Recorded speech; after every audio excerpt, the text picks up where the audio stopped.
Oh, I got chills, and therefore now I'm spooked, and oh, I saw that, but the camera didn't catch it. Oh, we're here at night when it's completely dark, and oh, I felt somebody touch me on the shoulder. We do not accept mail though. It's 2022, guys. All right, I'm kind of excited for this one, Zeke. Hey, everybody out there in the world of podcasts, this is LTG coming at you, ladies and gentlemen, boys and girls, with PSS After Hours. So once again, we've got Rod sitting behind the camera. We've got Zeke back. Zeke's got some information he's going to be dropping on us. But before we start with that, we were kind of talking about something off camera. And one of the things that I want to get across to everybody is that, look, all right, we are not trying to sell ourselves as ghost hunters or paranormal investigators, because we're not. Now, look, yes, I've taken my paranormal investigation classes. I have my parapsychology degree, and I've already started another class having to do with cryptozoologists because of what we talked about with cryptids and stuff. Man, I got some interesting info with all that. When I get done with the course, I'm going to give you guys he's got his monster he's looking at. So, monster, if you're out there for this guy. Sponsor me. Oh, and me too. I'll tattoo it. Let's go. Yeah, right. So, but we just kind of want everybody to know that, because it's more than anything. It's the way we want to look at it is not being derogatory towards the three of us, but we're looking at it as it's just three dumb guys. Yeah. That are super interested. Mall cops. Right? Like, we're just super interested in it. But that being said, it doesn't mean we're not educated in it in some way. Right? Like, we've done research, we've looked at stuff, and like I said, I've got those particular courses that I already have under my belt, and I'm going to be taking more just because it's something that interests me. Yeah. And I want to be able to have an intelligent conversation when we bring our paranormal investigators in so that I can ask them. For all the people out there that are going to be watching these videos, he's an ex-cop. We're mall cops. We don't just sit here and bullshit. We do our research. Zeke has a paper right there with all his research that he did. I don't know when you did it. Right here, I have my research too. He does his research too. So, and then it goes along with, people are probably looking at, well, why are you buying all that equipment? Well, we buy the equipment for a couple of reasons. Because there are certain things that we're looking at where we're not asking people to call us and say, we'll come to where you are and ghost hunt for you. Well, that's not what we're doing. And we're not going to be paranormal investigators for people. We're looking at stuff going, okay, if we have these places, we're going to go there with the show and just kind of take a look at it. Get the vibe. As three dumb guys with the equipment we have, because like I said, the classes I have under my belt, I know how to use the stuff. I know the basis behind it, blah, blah, blah.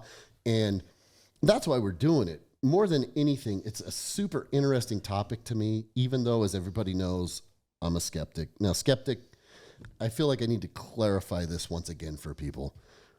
Skeptic doesn't mean that I am not willing to believe that it's possible. I just think more often than not, it's bullshit. mm-hmm. Let's face it. As you right? should.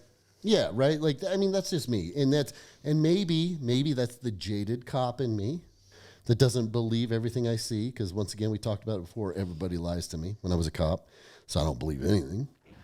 So I feel so bad for my daughter, though. Real quick, feel so bad for my daughter because my ex-wife, great lady, we have a great relationship. My ex-wife is still a sergeant. Now, talk about somebody that's extremely intelligent. So she has her master's degree in forensic science, and so she's in charge of the crime lab at the department she works for. But our daughter doesn't have a chance, right? She doesn't have a chance to bullshit or lie because she has her mom at home with her all the time, who's a cop, who doesn't believe shit. And then she comes and stays with me, and she's tried to sell shit to me before to kind of do that mom against dad thing. And I just look at her and go, bullshit. Kiddo, bullshit. And she'll just look at me and be like, and yeah, I go, yeah, and she'll kind of look down and I go, okay. Well, I'll tell you what, we're going to call your mom. We're going to find out if you're telling me the truth. She's like, nope, Dad. Hey, I was just joking on that one. You know what? Misinput. Yeah, don't call Mom, whatever you do. And I'm like, you think I'm hard on you? Her mom her mom's done a great job raising her. So thank you, Christy. Yeah, I mentioned that to you the other day. You did. And also, I would be remiss if I didn't state that also her new husband, Chad, phenomenal dude. I absolutely love that guy. If I ever heard anybody say anything bad about him, I'd be the first one to beat the hell out of him. Yeah. Because he's a great dude. He really is. But my point is, once again, we're just a bunch of guys that enjoy this stuff.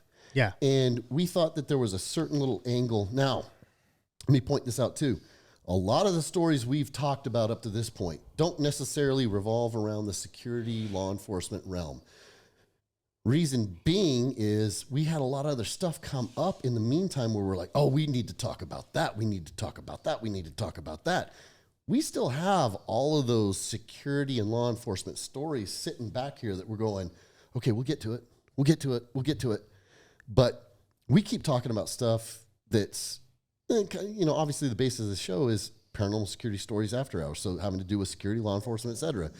But we keep looking at it going, but there's so much cool stuff, so much other cool stuff we can talk about other than all the stories we already have from people. So I think that for me, that's what's so exciting is there's such a wide range we can look at, even though our personal focus is this. Sorry, Allie is... she's looking at Rod, trying to get over to Rod because Rod's her favorite. So she's growling at him and whining. So anyway, sorry. So Zeke, you got some stuff for us, man. Let's hear it and let's talk about it. All right. So I did say we're going to talk about the Cecil Hotel today. So just to dive in a little bit of the history of it. So it was opened December 20th, 1924. So again, it's an old building. That's coming up on 100 years, actually. So, right. About 2 years before I was born. Yeah, right. Exactly. I figured one of you guys was going to go there, so I should go there already. But anyway, go ahead. Self-roast, that's the best. Go ahead. So it's in LA, if anybody wondering. And so when it was initially built, it was owned by 3 different people. So it's William Banks Hanner, Charles L. Dix, and Robert H. I think it's Shops or whatever the hell. And when it was first built all the way up until like the 40s, it was roaring. Like it was the spot to go. It was that fancy hotel that everybody wanted to go to. All the famous people and whatnot would choose to stay there. Mm-hmm. But in just after the 40s, the Skid Row started to develop. So with Skid Row, it was a constantly increasing homeless population. At one point, it was up to 10,000 in a 4-mile radius. Wow. Like, that's a lot of homeless people. That's a lot of homeless, yeah, absolutely. And, like, you guys have all worked with the homeless people. Like, it's not all bad, but, like, 10,000 of them, there's about, I'd say 9,000 bad ones. There's going to be some bad ones, sure, absolutely. As with anything, right? And with that rise in Skid Row homeless population, there was a big reputation of violence, murder, suicide, drug use, prostitution, all within that area. Within the actual Cecil Hotel, it started to go downhill in where there was more overdoses, there was murder, drug activity. So that's drug deals, murders over drugs. Like there's lots of different violence that was in the hotel and on the premises. Where it used to be, you come in, you pay for a night. Now they're like, all right, we'll give hourly wages. Yeah, right. We'll give hourly fees so that the prostitutes can come in. Right, it's a safety fee. Right, exactly. Right, right. Yeah, that's how bad that it got. And there was the first documented suicide on January 22nd, 1927. This was Percy Ormond Cook. He was 52. He did shoot himself, and that was the first of many. There was a recorded total up to this day, believed to at least 13 suicides.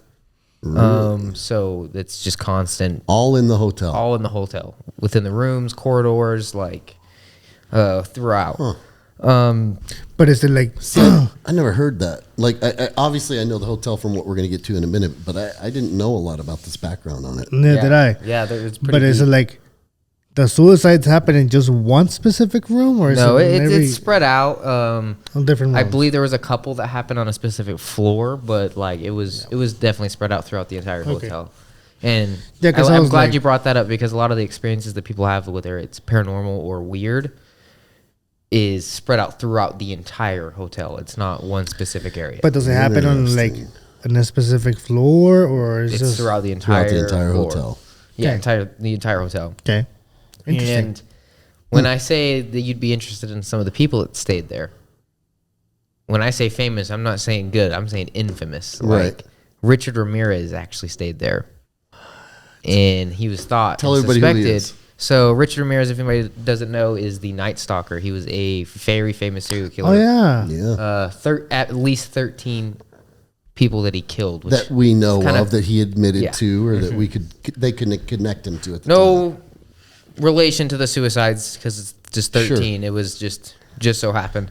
But yeah, Had to at be the least 13. Hispanic one. And yeah, at least 13. He was Hispanic, wasn't he? Yeah. I didn't. I mean- no, I don't know. Ramirez I doesn't mean- sound Hispanic to me. Ramirez is that. Sounds like an Irish guy. Ramirez.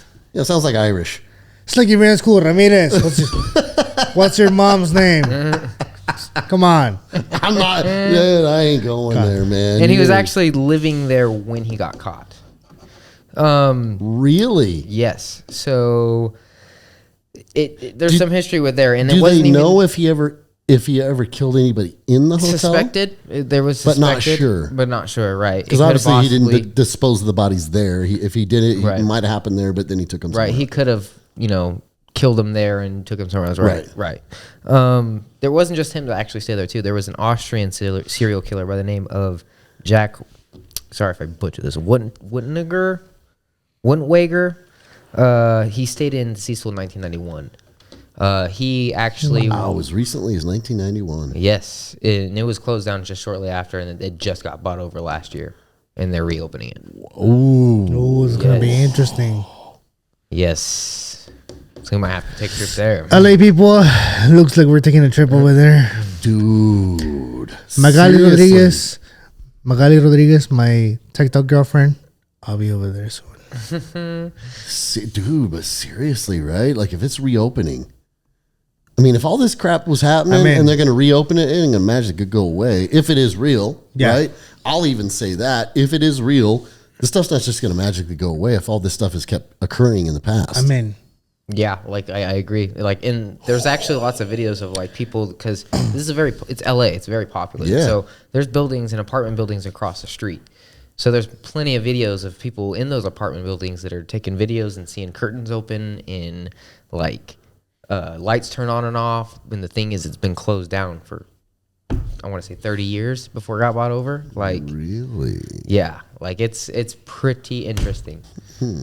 And Looks like we're going. No, right? Like that stuff like that kind of just gets me, and I go, all right, well, this is once again like elevator lobby, building those bricks, right? And that's where I actually wanted to make a point too with this story is that whole Skid Row situation, homeless population. That's the same point that we had the other day talking about the Grand Hall Union Yeah. Pacific. Yeah, Like that, it kind of that's one of those dots that are connected with it. Like interesting. because if you really think about it, if some homeless dude ODs in the front door or in the bathroom, it's not going to be in the news. It's not going to be it's not going to be in the No, public of course record. not. Nobody's ever going to know about Yeah. it. We're going to be the only ones that know. Cops are going to be the only ones that know. Suicides, and murders, stuff. that's a different story. Yeah, yeah. But an overdose, how many overdoses come through on a yearly basis, would you say? Oh, good hell! I know when I was there were at least 2 in just the time just on the shifts I worked in the 6-month period I was there before I moved. There And were at 2 least where they 2 died. where they died in the stairwells. Right. I've had And at it was least 15 actually, where they didn't die. Oddly enough, in the stairwells of the North Garage. So I didn't bring up last time we talked about it because we were talking about the lady with long black hair, blah blah blah, but whatever.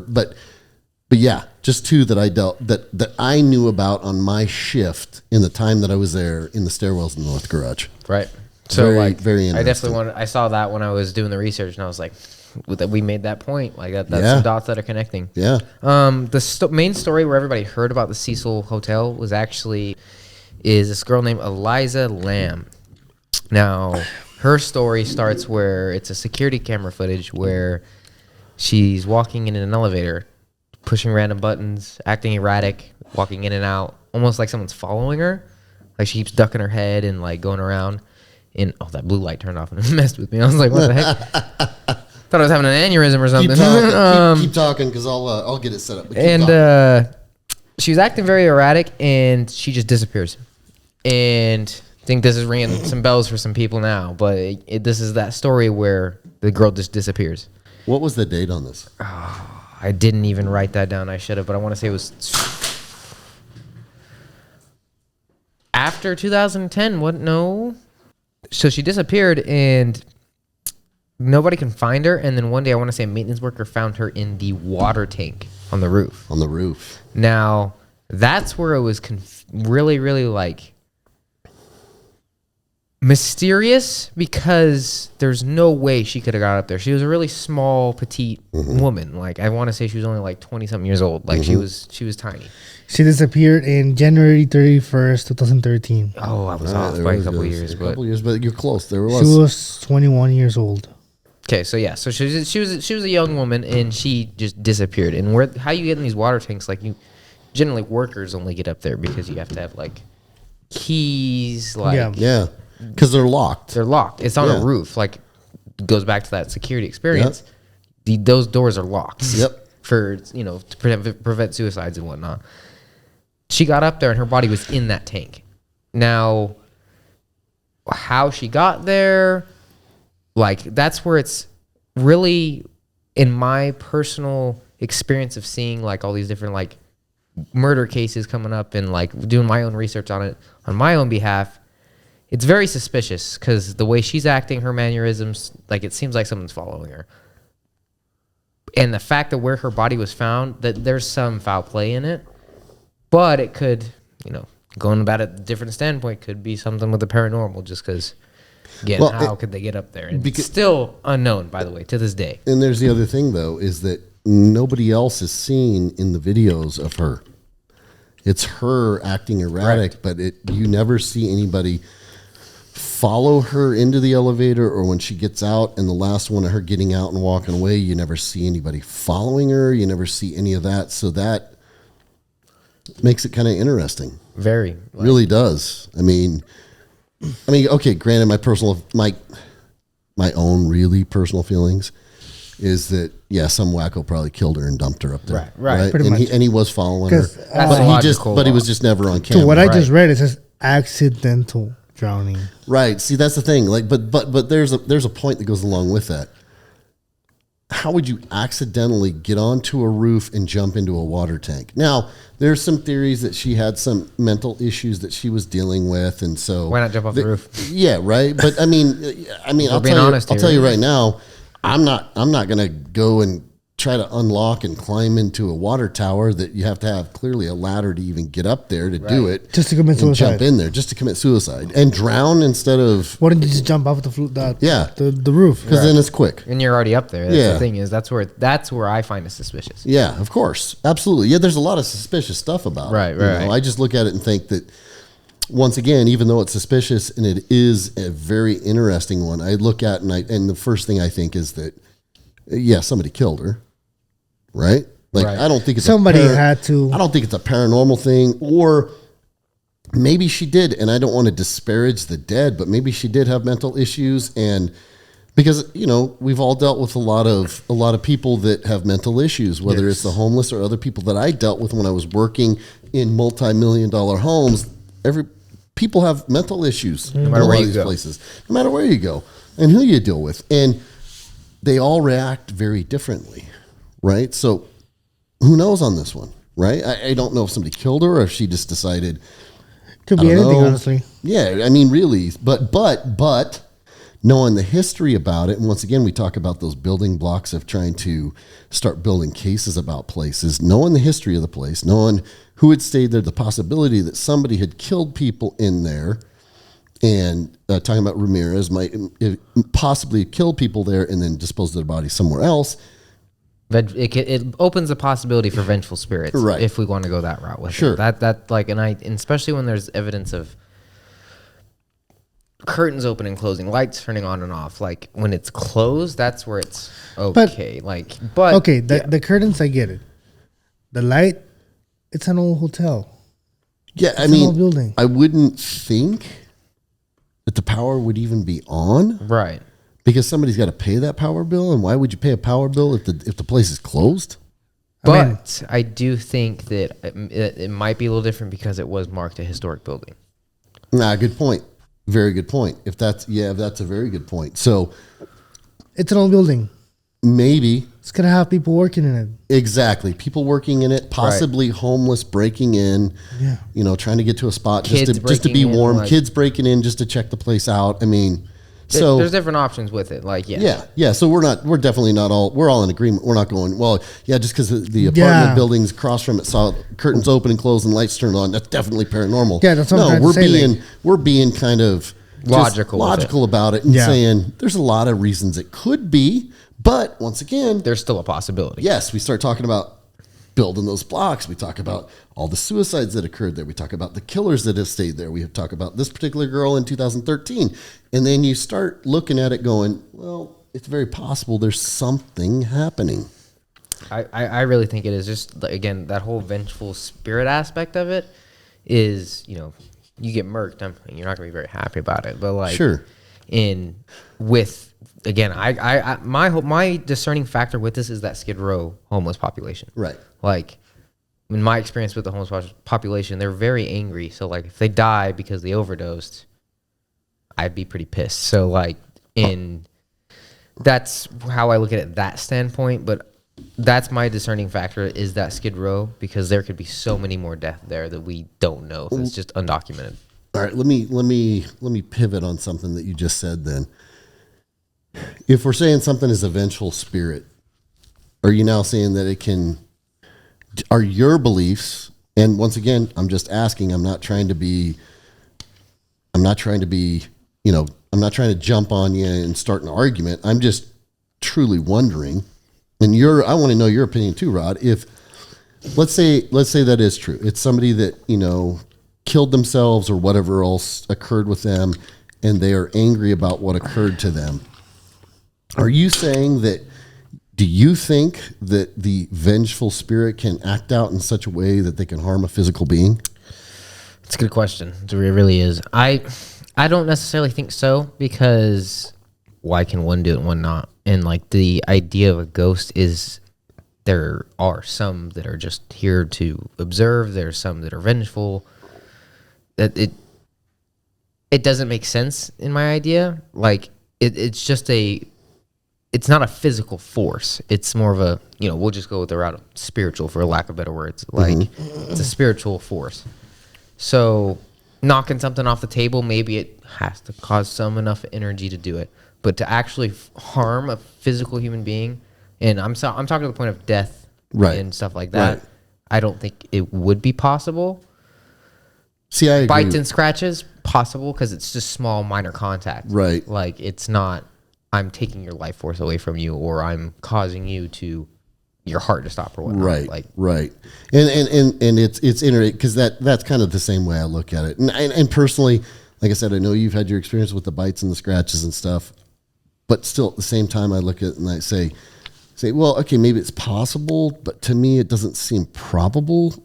If I don't know, it delves into a whole different realm. Another and rabbit I don't hole. know. Yeah, I don't know if we have enough time to even start on that one and my particular feelings on it because then you get into the realm of, okay, well, what is a ghost then? What's it made of?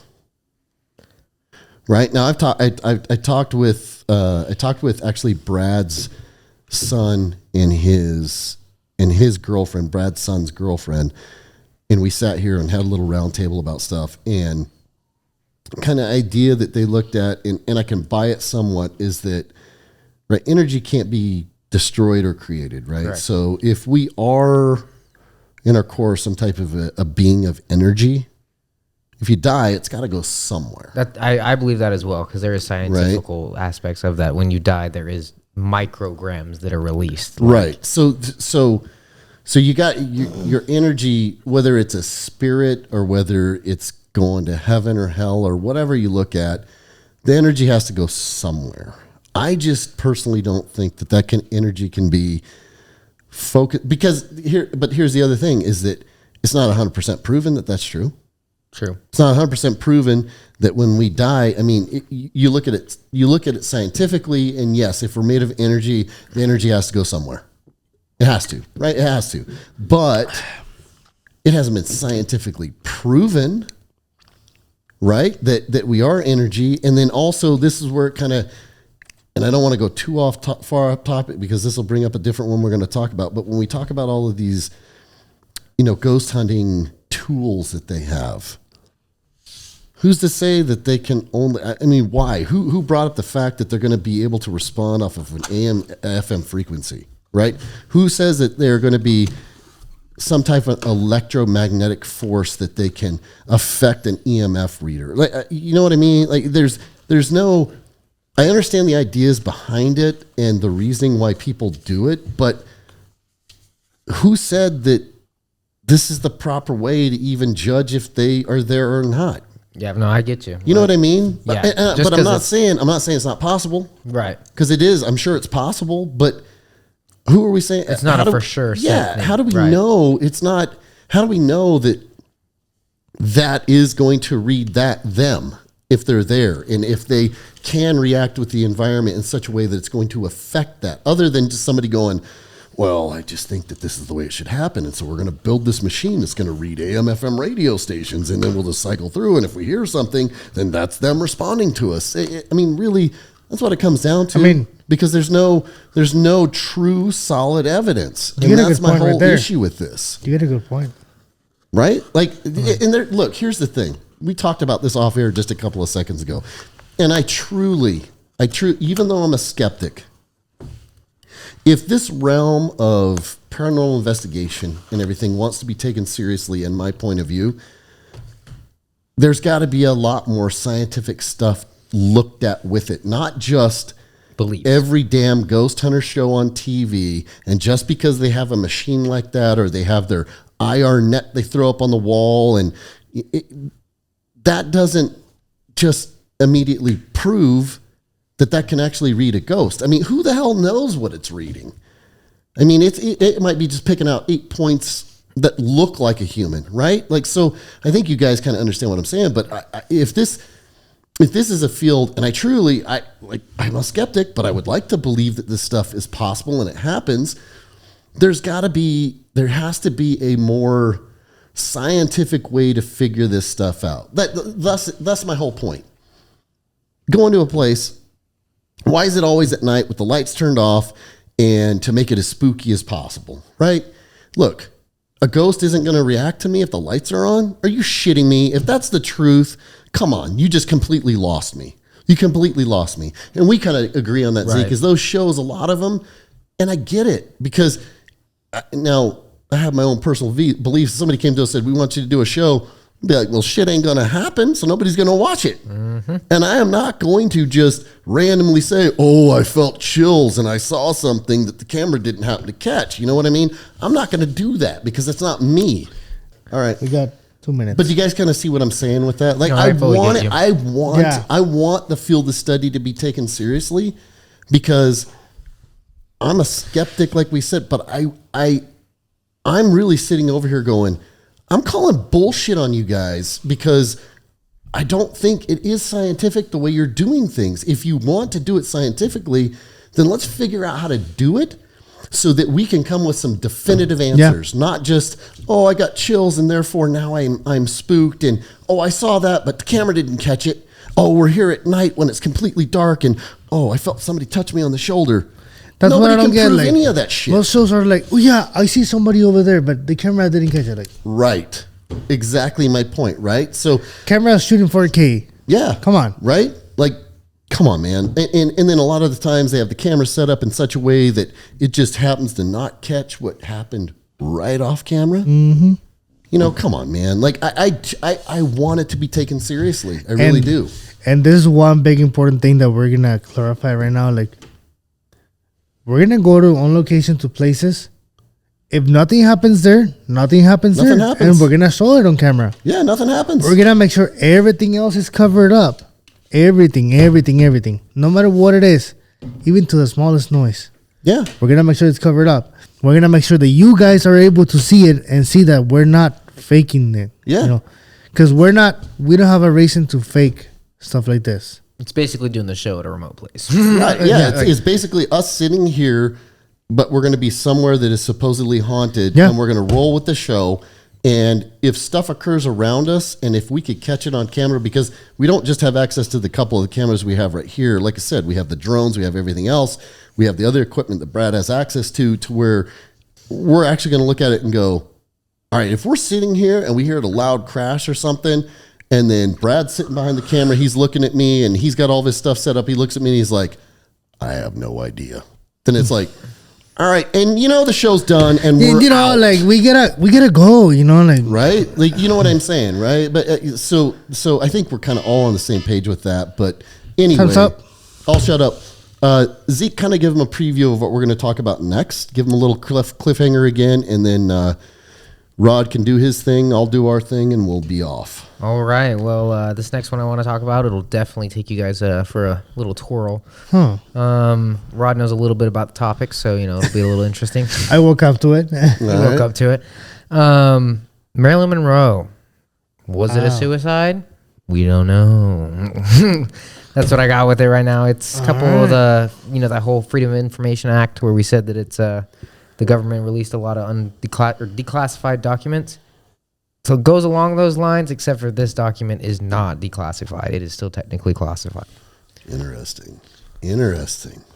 This one, I told Zeke not to tell me anything about it other than this little brief preview because I want him to come at me, and I want to just kind of respond as organically as possible. Yeah, I only saw like 2 minutes of the video, and I was done with it because I was like, I need to get ready. Right. So, Rod, drop the knowledge. Where can they get a hold of us? Guys. Well, first of all, like, subscribe, share, comment, whatever you guys want to do. You want to talk shit about me, talk shit about Zeke, about LT. Doesn't matter. Doesn't matter. Just don't talk shit about Brad. Yeah, that's a bad idea. I don't recommend it. Anyways, thank you for being here, guys. Follow us on Facebook, PSS After Hours. On Instagram, PSS After Hours. Where can they send us mail to? So send any of your emails, your stories, any ideas, or anything that you just want to tell us.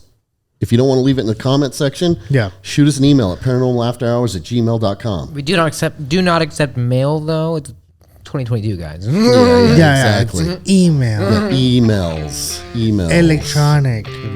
Thank you for having me. Thank you for being here. Thanks for being here, man. Thank you.